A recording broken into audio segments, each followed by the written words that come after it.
Recently, with the untimely death of John Lennon and the release of Stars on 45 cover version of the Beatles songs, there has been a resurge of interest in the band that dominated the world music charts right through the 1960s. It is 11 years since the Beatles broke up, but Joe Mandica is still acquiring any items of memorabilia he can find to add to his already extensive collection.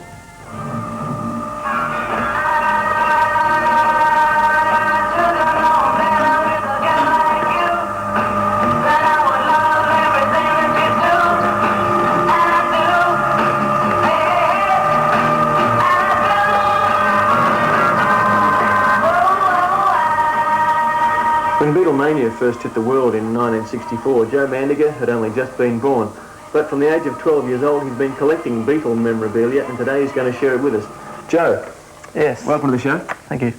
Joe, when the Beatles broke up in 1970, you were only, what, 6 years old? That's right. How did you first get interested in the band then? Well, there was a certain cartoon show made, which was always on, and being 6 years old, I liked watching the cartoon. And just mainly watching from there, I was interested in music and wanted sort of like a guitar, like a Beatle guitar. And from then, I sort of just went quiet a bit. And then later on, listening to the records, I wanted more things, started buying things, and got to this stage here. Right, which is quite amazing, really. Where did your collection start? What were the first things you started to get together? The first things I started with just mainly, I looked around to see if my brothers and sisters had left me anything. I found a couple of photos, which is because they weren't really Beatle fans.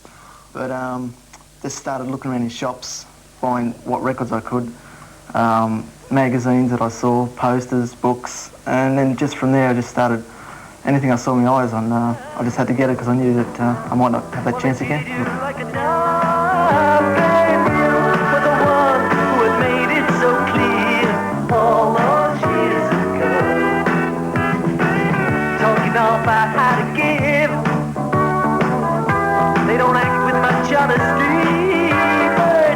Joe, why collect the Beatles when probably so many of your friends at school were into so many more current bands?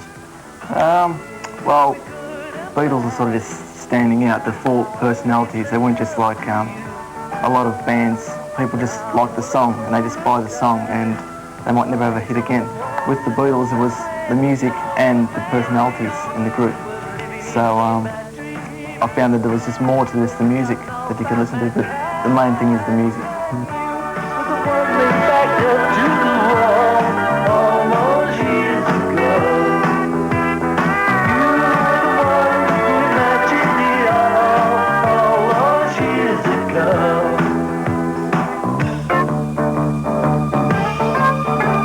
What would be your most prized possession, Joe? Most prized would have to be the John Lennon autograph, which I have signed in his first book that he's written, which was in his own right. Yes, there it is. There's the signature there. I suppose that would mean particularly now a great deal more to you since he's unfortunate death.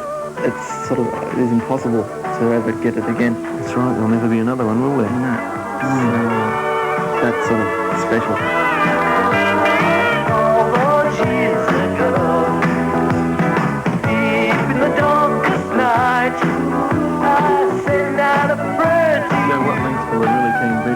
To get something he wants or needs?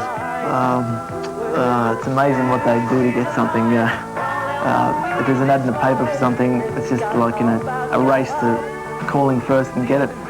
In America they have auctions, not as much here, but they have auctions where some items just go up to hundreds of dollars.